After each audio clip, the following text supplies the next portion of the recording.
This program is sponsored by Orient Pest Solutions Private Limited, Pests are smart, we are smarter, and co-sponsored by Fashion Garden. নিজেকে সাজিয়ে তোলার দিনগুলোতে আপনার সঙ্গে fashion garden.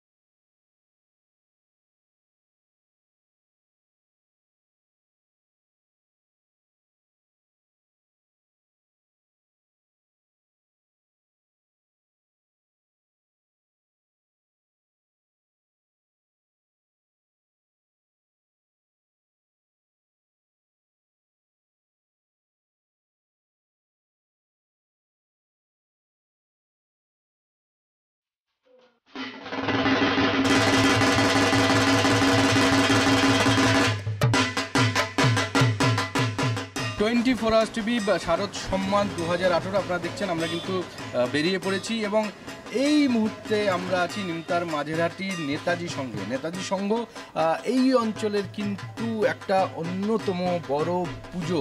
তো আপনারা দেখতে পাচ্ছেন এবার কিন্তু এনারা থিম করেছেন, একটা সুন্দর থিম, এবং সেই থিম নিয়ে এনারা কাজ করেছেন। অভূতপূর্ব একটা মণ্ডপ, দূর থেকে দেখলে আপনার শুধু তাকিয়ে থাকতে ইচ্ছে করবে। এনারা যেই রকম কাজ করেছেন এবং একই সঙ্গে কাজের সেই ডিটেল দেখতে পাচ্ছেন চারিদিকে, মানে যে পাট হয়, পাট গাছ, সেই পাট গাছের যে কাঠি হয়, সেই কাঠ দিয়ে পুরো মণ্ডপটাকে চারিদিক দিয়ে ঘেরা হয়েছে সুন্দরভাবে। এবং এর সঙ্গে যদি আলো পড়ে, আলো বিচ্ছুরিত হয় মাঝখান থেকে, তাহলে কিন্তু মণ্ডপটা দেখতে সত্যি অপূর্ব লাগবে। একই সঙ্গে দেখতে পাচ্ছেন বিচুলির কাজ, এবং যেই জিনিস দেখা যায় না, সর্ষে গাছ দেখতে পাচ্ছেন। সর্ষে গাছ দিয়ে কিন্তু মণ্ডপটাকে সুন্দরভাবে ডেকোরেশন করা হয়েছে। সর্ষে গাছগুলো রয়েছে পরপর পরপর।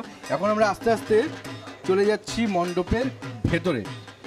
আপনারা দেখতে পাচ্ছেন যে এইবার যে কলকাতার যে পুজোগুলো বা হাওড়ার যে পুজোগুলো, সেই পুজোগুলো কিন্তু সত্যি তাক লাগিয়ে দেওয়ার মতো যেমন ছিল।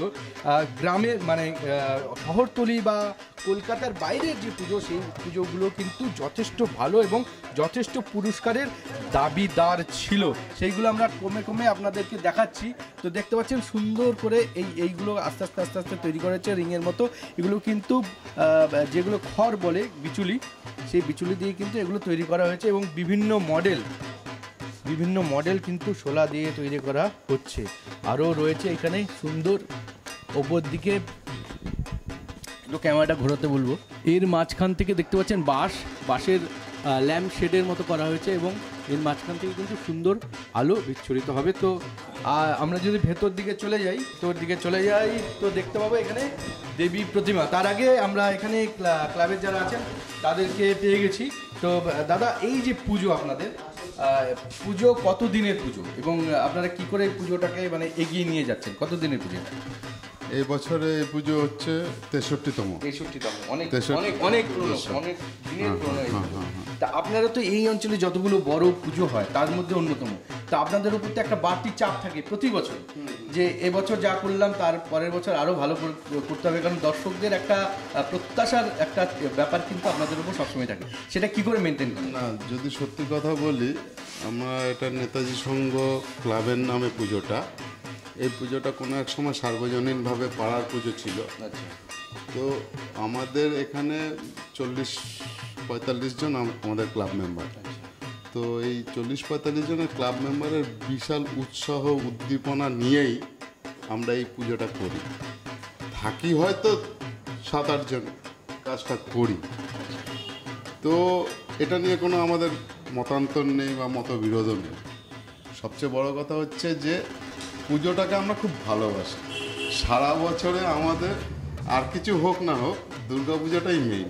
একদমই। এটাকে দুর্গোৎসব, বাঙালির শ্রেষ্ঠ উৎসব, সেটাকে পাথেয় করেই আমরা এই পুজোটা করি।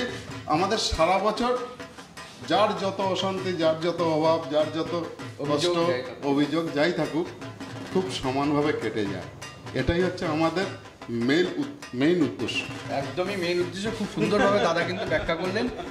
বছরের অন্য সময় অন্য দিনগুলো যাই থাকুক, নিজেদের মধ্যে মতবিরোধ, মত পার্থক্য, মতভেদ যাই থাক না কেন, এই যে পুজোর কটা দিন সেই কটা দিন কিন্তু এনারা মানে নিজেদের মধ্যে যে সমস্ত দূরত্ব, নিজেদের মধ্যে যে সমস্ত বাঁধন, সেই বাঁধনগুলো ছেড়ে কিন্তু একসাথে হয়ে যায়।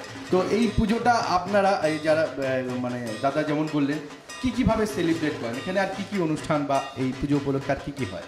এখানে পাড়ার সব বাচ্চাদেরকে নিয়ে অনুষ্ঠান করা হয়, যেমনি ধরুন আমাদের এখানে কুইজ হয় বা বিভিন্ন ধরনের প্রোগ্রাম করা হয়। ওদের নৃত্যশিল্পী যারা আছে, বাচ্চারা নাচে টাচে, তাদেরকে দিয়ে নাচানো হয়, কবিতা আবৃত্তি করানো হয়, সব আমাদের নিজেদের মধ্যে করানো হয়।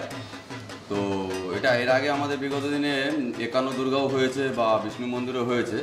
তো পাড়ার সমস্ত লোকেদের উৎসাহ আছে এই পুজোটার প্রতি। সবাই হয়তো সময় দিতে পারে না, আমাদের সেক্রেটারি সাহেবের মতো বললো, তো সবাই হয়তো সময় দিতে পারে না। আমরা 7-8 জন মিলে যারা একটু সময় দিতে পারি তারা সময় দিই, যারা ব্যবসায়ী এখানে কাছাকাছি থাকি। সবাই তো চাকরি করে, কেউ তো আর বেকার নয়। তো সবাই মিলে উৎসাহটা সবার আছে, যার জন্য আমাদের এই পুজোটাকে আমরা এগিয়ে নিয়ে যেতে পারছি। তো এবার আমাদের উদ্দেশ্য হচ্ছে আমরা একটা মুক্তির উল্লাস করব, যে খাঁচাবন্দি সমস্ত পাখিরা যেরকম থিম আমাদের খাঁচাবন্দি থাকে, তারা মুক্তি পেলে কতটা আনন্দ পায় সেটা দেখানোর জন্যই আমাদের এই থিমটা করা এবার। ঠিক আছে, আমরা তো আমাদেরকে যদি বন্দি রাখা হয় তাহলে আমাদের কেমন লাগে, সেই উদ্দেশ্য নিয়ে আমরা এই জিনিসটা করেছি যে পাখিকে বন্দি রাখাটাও ঠিক না, সমস্ত জিনিসকেই মুক্তির মধ্যে রাখা উচিত, যেন তারা একটা উল্লাসের মধ্যে থাকে। সেই জিনিসটাকে আমরা তুলেছি এবং গ্রাম্য পরিবেশের মধ্যে দিয়ে তুলেছি, যেটা আমাদের শহরাঞ্চলে খুব একটা হয় না, বন্দি থাকে শহরাঞ্চল। আপনারা দেখবেন বড় বড় বিল্ডিং কনস্ট্রাকশনে আমরা যেন একটা বদ্ধ কংক্রিটের খাঁচার মধ্যে আছি। সেই জিনিসটাকে তুলে ধরছি যে আমরা গ্রাম্য পরিবেশে যেরকম মুক্তির উল্লাস থাকে, আমাদের এখানেও যেন একটা মুক্তির উল্লাস হয়, সেটাই আমাদের থিম। একদমই সেইটাই থিম, এবং আমরা দেখতে পাচ্ছি সেই থিমটা কিন্তু খুব সুন্দরভাবে এখানে প্রস্ফুটিত হচ্ছে আর কি।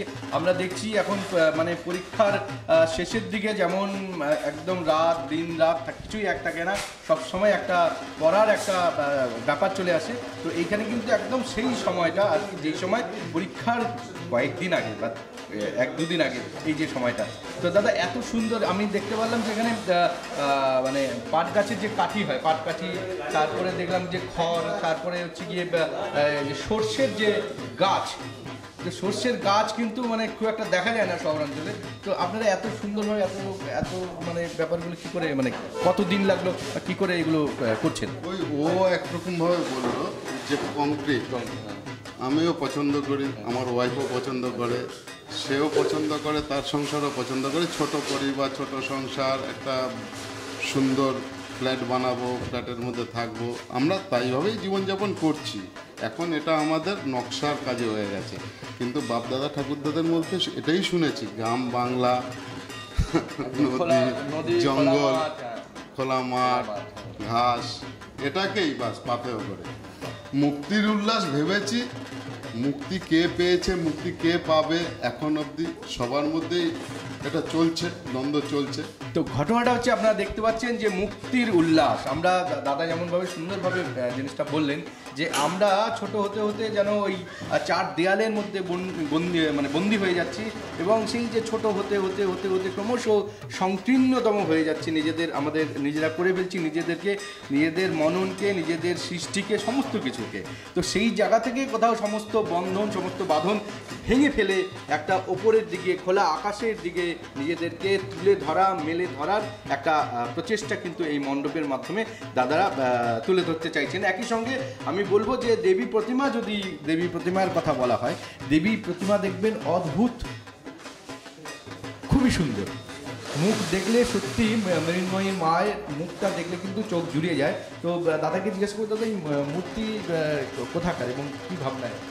আমরা বেসিক্যালি সাবেকিয়ানা পুজোটাই পছন্দ করি, প্রত্যেক সময় করে গেছি, যত সময় যত রকমভাবে পুজো করেছি আমরা সাবেকিয়ানা পুজোটাই করেছি।